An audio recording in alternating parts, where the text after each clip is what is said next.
Ah, bon Dieu! Vous avez vu ça? Ils sont où les vrais artistes? Alors il suffit que des gamins prennent 2 ou 3 cours de chant, et encore, ils se prennent pour des stars. Alors qu'ils chantent comme des petits chanteurs à la croix de bois juste après la mue. Et sous prétexte qu'ils aiment chanter, on leur sert tout sur un plateau d'argent, même s'ils n'ont pas de talent. Et puis si on les laisse tomber, ils feront autre chose. Nina Simone, elle, s'est battue toute sa vie pour pouvoir faire ce qu'elle aimait, malgré les discriminations. Alors certes, elle a changé de style musical, mais elle est toujours restée dans la même passion, la musique. Enfin bon, ça c'était avant. C'est quand les gens se battaient encore pour faire ce qu'ils aimaient. Aujourd'hui, on lève son cul pour le premier qui prend un micro et qui fait sortir une note de sa bouche. Il a pété un câble ce mec pour qu'il s'énerve comme ça. Il est plutôt jeune. S'il veut s'entendre un minimum, faut qu'il gueule un peu. Eh, c'est pas bientôt fini ce bordel? Tu vois pas qu'on est tranquillement en train d'essayer de boire un cocktail? Mais c'est la bêtise qui s'exprime par la bouche de ce jeune homme. Ah, ça boit des cocktails à la mode, hein. Et en lieu d'élégance, ça arbore de la marque. Ah, voilà bien le devenir de la culture française, tiens. S'abîmer dans l'esthétisme de l'homme sandwich. De la fugacité. Ah, c'est comme dans l'art, hein. Aujourd'hui, un chanteur, c'est plus une voix. C'est juste un mec ou une nana qui a gagné telle ou telle émission de télé. Oh, pauvre victime de l'apparence. Non mais vous avez cru que parce qu'on était jeunes, vous pouvez vous permettre de nous parler comme ça? Pour qui s'est pris ce vieux con? Hein? Pour qui tu te prends? Et y a personne d'autre qui bouge là. Non mais je me fais pas chier toute la semaine Attends. à bosser comme un connard pour venir me faire insulter quand je viens boire un verre avec mon pote. Calme-toi. Allez, tu vas plus loin. Merci. Ça m'énerve. Et après on va dire que c'est les jeunes qui foutent la merde dans les bars. Tu vois bien qu'il est pas tout seul dans sa tête. Laisse-le, rentre pas dans son jeu. Bah oui, je sais. Calme. Écoute Marie, tu pourrais aller calmer ce mec là-bas, il passe son temps à hurler et j'ai pas envie qu'il me fasse fuir tous les clients. Je te remercie.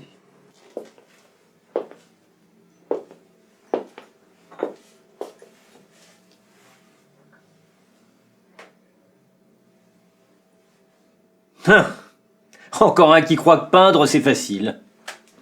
C'est la même chose partout. L'immédiat, pas de réflexion, pas de sujet, pas de technique, juste un mouvement. C'est pas de l'art brut, ça, hein. C'est de l'art brutal. Des couleurs qui gueulent, du vide qui hurle. C'est qui l'artiste? C'est mon copain. C'est sa première expo. Pourquoi vous l'aimez pas? On nous en a dit que du bien. Il a quand même vendu 3 toiles en 2 jours. Oh, alors si ça s'est vendu, évidemment. C'est vrai que l'art, aujourd'hui, ça se juge au tarif, hein. Picasso est sûrement meilleur que Dufy, puisqu'il est plus cher.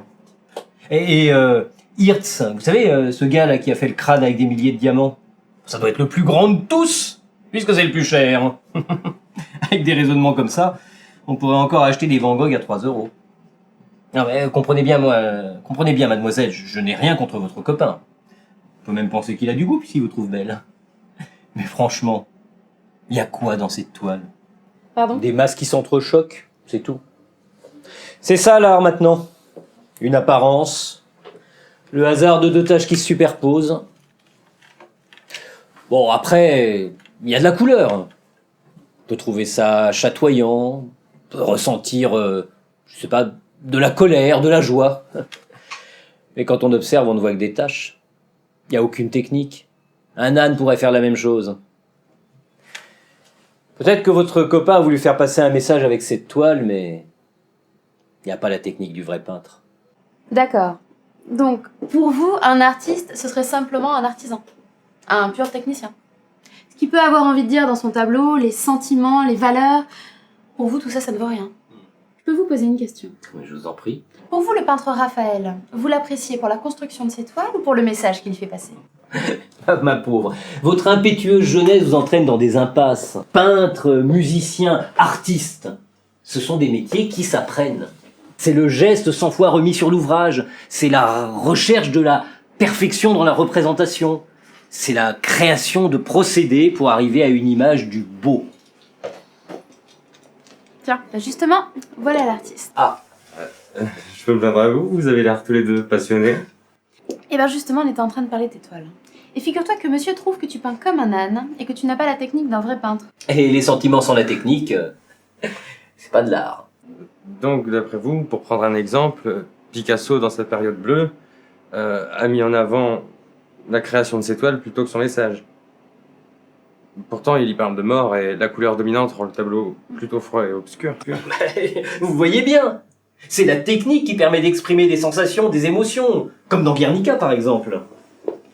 C'est à force de coups de pinceau que Picasso arrive à faire jaillir des sentiments chez les spectateurs. Des sentiments qui sont toujours les mêmes, quelle que soit la personne qui regarde le tableau. Il nous rappelle l'horreur de la guerre parce qu'il est plein de visages éclatés. Mais si le tableau avait été fait autrement, donc que la technique avait été différente, nous verrions tout autre chose.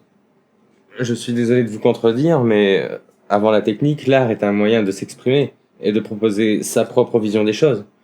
Que ce soit le peintre ou le public visé par l'œuvre, visé ou se sentant visé plus précisément. Chaque personne ne voit pas forcément la même chose. Je vous ai entendu tout à l'heure quand vous parliez des émissions de télé, et je crois que vous avez un esprit de contradiction. Votre vision de l'art est forcément la meilleure. D'ailleurs, je pense que vous associez trop facilement la manière dont sont présentés certains artistes et leur qualité réelle. Expliquez-vous. Je suis d'accord avec vous quand vous dites que l'on présente les candidats de façon à faire de l'audimat. Et c'est vrai que souvent on mise bien plus sur leur physique ou sur un quelconque avantage plutôt que sur leur réel talent. Mais est-ce que c'est vraiment une raison suffisante pour mettre tout le monde dans le même panier? Par exemple, Christophe Willem, qui est un gagnant de télécrochet, que vous connaissez sûrement, est un exemple à part.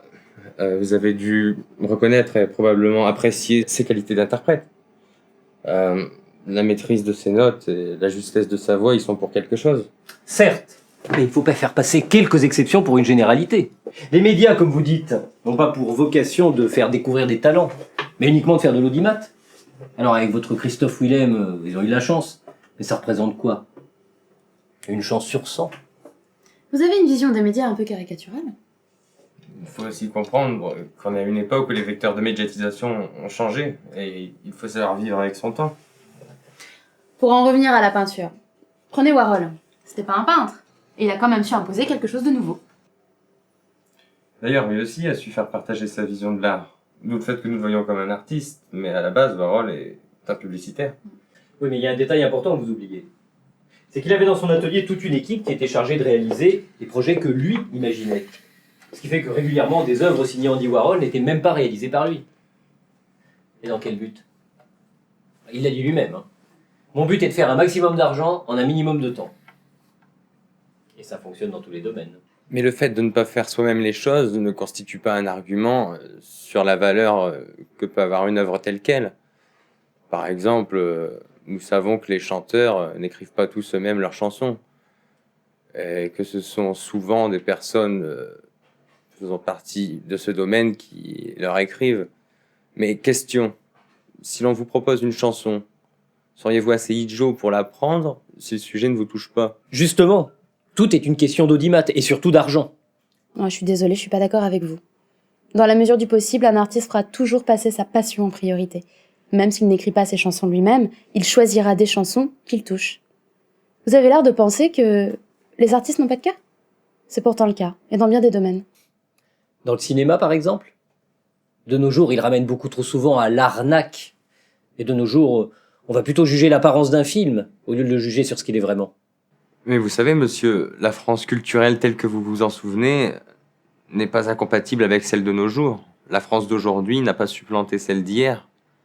Par exemple, Gérard Jugnot, avec son Boudu, n'a pas remplacé Jean Renoir et Michel Simon.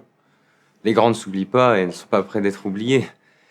Aujourd'hui, nous avons tenté des choses nouvelles, quitte à bouleverser les règles établies. Avec nos défauts et nos dérives, nous sommes plus libres de créer et de nous tromper également, c'est vrai. Mais l'erreur est humaine. Si l'on garde l'esprit ouvert, on peut se divertir d'une chose tout en la considérant à sa juste valeur. Et on peut ne pas se sentir sensible à une œuvre, mais reconnaître ses qualités artistiques. En tout cas, il y a de la place pour toutes les Frances. Et tous les avis peuvent être respectés. C'est vrai, à l'aube du XXIe siècle, nous sommes libres de nos choix et de nos chemins. Même si nous n'oublions pas le passé, nous devons laisser une place à l'avenir. D'ailleurs, si je peux me permettre un trait d'humour, Darry Cole le disait, l'esprit humain, c'est comme un parapluie, il marche mieux lorsqu'il est ouvert. Oui, enfin, le parapluie, il se prend un vent, il est retourné. Ouais, c'est sûr. Puis visiblement, lui, il a oublié de l'ouvrir, le sien de parapluie. J'espère qu'il fait beau dans sa tête. J'admets m'être trompé sur certaines personnes. Peut-être qu'après tout, la jeunesse mérite une chance. Les jeunes d'aujourd'hui, ce sont les idoles de demain. Combien vous dois-je? 5 € tout rond, monsieur.